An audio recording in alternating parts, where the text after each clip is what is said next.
So not only is it nearly 4 o'clock and everybody's slightly tired, I was in one of the other sessions early, and one of my team has nicked my slides. So ex-members of my team has nicked so slightly problematic. So I promise I will try not to bore you too much, but I really want to do a pitch. What I've taken from today has been really, really interesting. And as I said this morning, I think the bit that's missing is about decentralisation, which my head of decentralisation, Fair Bowser, is really pleased. As I said, I'm going to pitch it first. So what we've just got a few slides to sort of set the scene. We'll whiz through them quickly and hopefully get to the questions with the panel. I think that's far more interesting than sitting.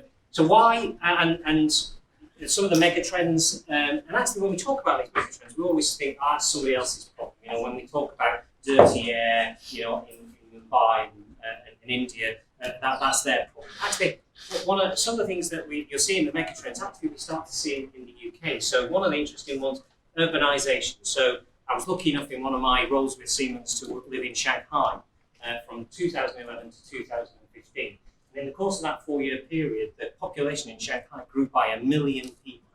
Right, so that's proper, and that generates massive strain on resources, on infrastructure, and whilst clearly we don't see cities growing in the UK like that, thankfully, but we do start to see straining on our resources and demands outstripping the ability for our infrastructure to sustain it, and that's starting to have an impact. Climate change, this is not just about CO2 or climate problematic gases, but also about air quality. So back to the Mumbai thing. A few months ago, I was giving a talk about air quality, and I took the opportunity to look at the AQI monitor, which is actually the monitor that I'm talking about when we talk about Mumbai. And it was 1,000 earlier on last week. And I looked at the UK, and you thought, well, it's a problem in developing countries, not in the UK. It was a Sunday night, and I looked, and there were 4 areas in the UK that had a rating of hazardous to health. Right, so that was on a Sunday night, so not hotspot for transport or anything. So actually, some of these challenges are starting to bite in the UK. So it's not just somewhere else. Globalisation is an opportunity, but as we've been talked about in the ports and in transport sector discussions, it could also be a contributor to the risk if you don't take it seriously.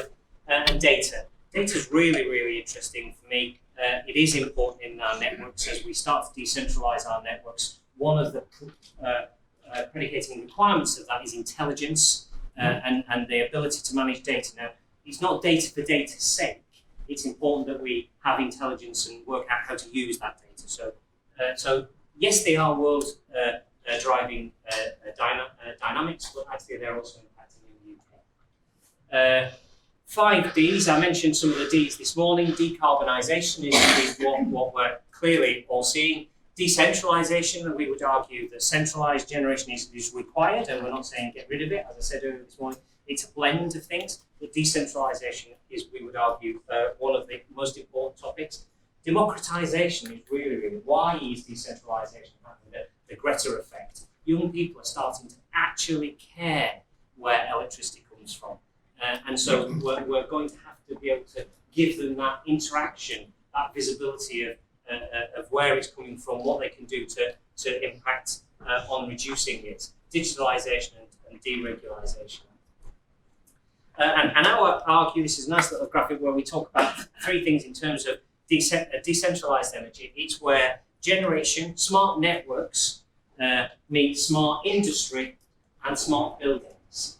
And we would argue that the coordination of those 3 assets together actually allow us to play really smart tunes with microgrids in order to balance loads, allow local generation to drive down costs, to drive down CO2, and to integrate renewables at the source rather than in a centralised manner and then have to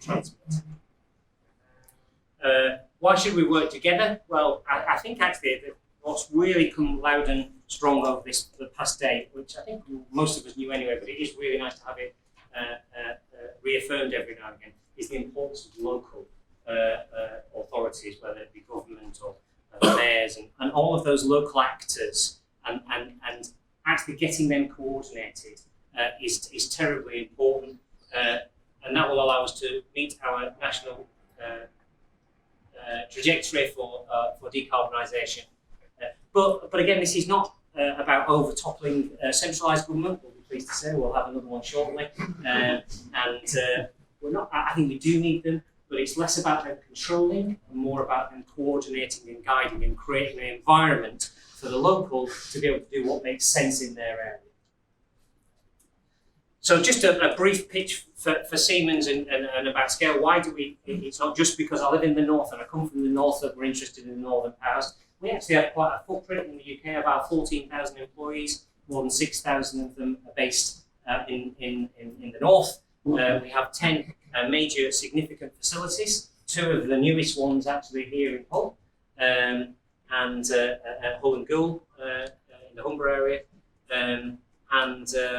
We've close links to local universities as well. And actually, Hull is the Humber area is a really interesting place to actually focus our efforts because it's nice to be at the top of some league tables. The fact that Humber region happens to find itself at the top of the highest emitting CO2 emitter region in the UK, bar none. That's not really the table that I'm sure Hull were aiming to be the top of, but it's an opportunity, right? So it's such an important proportion of the UK emission. Actually, if Hull don't do something about it, the UK is unlikely to hit its 2050 target. So we absolutely have to do it here. And there's lots of positives around here, including the job opportunities that decarbonisation will offer to this region. 850,000 jobs is estimated in the region.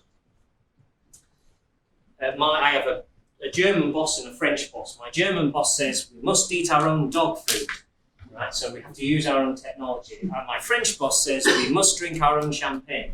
I see him on a night out.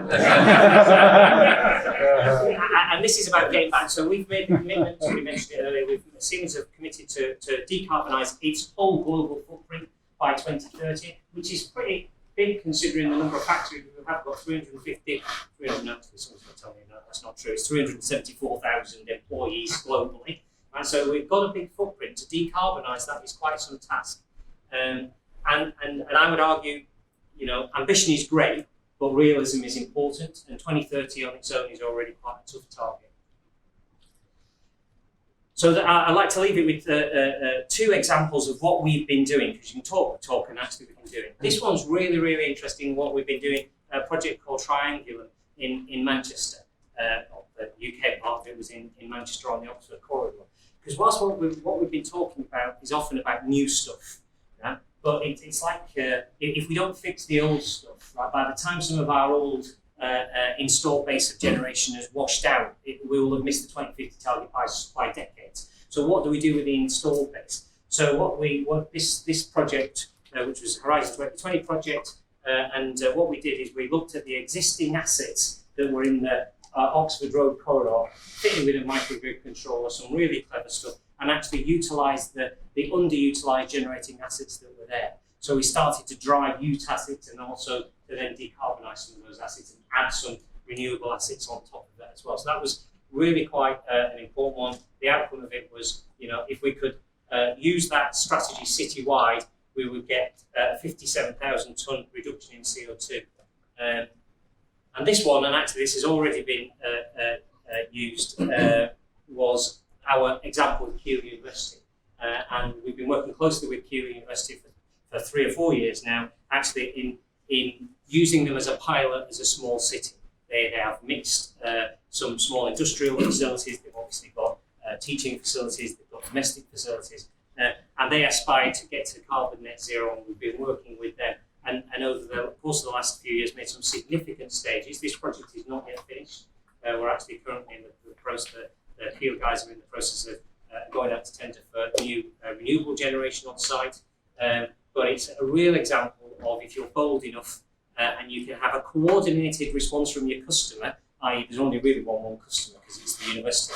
So it was easy to get an understanding of what they needed, and therefore we were able to create a solution for them. And I think that's my message. You can do it, you can have a significant impact, but actually you need your customer to understand what they need, and in cities, finding out who the customer is can always be the biggest challenge on its own. Final slide, and then I won't bother with the last slide because that's what one of the guys used before. But my final slide is we've been working, we've got a consultancy arm in Siemens, our PTI group, and they've been working with a number of the LEPs. This is the outcome of the LEP work that we did with the Humber LEP, and I think it was only finished last week, and so launched recently. We basically said, how in looking at their energy strategy, how can we get them from today to net carbon zero by 2050? And this was my scale comment. Right? You've got to think big. Demonstrating is just to twiddle around at the edges. Right? And actually, if we really want to get to carbon net zero by 2050, or any time earlier than that, it's about doing big stuff. That is the scale of the investment, just in the Humber region. And I think that's probably underestimated. Yeah? Now, that's not £7 billion worth of money we're looking to the government to pay. That's £7 billion worth of commercial opportunities, and it will create a big number of jobs, the equivalent, and reduce 9 million tonnes of CO2. That's the scale of the tax. It's like taking all the cars in the southeast of the UK off the road on the same day. Yeah, maybe that's a good idea, actually. So that's the scale of the task that we've got ahead of us, and we shouldn't underestimate it. Thank you.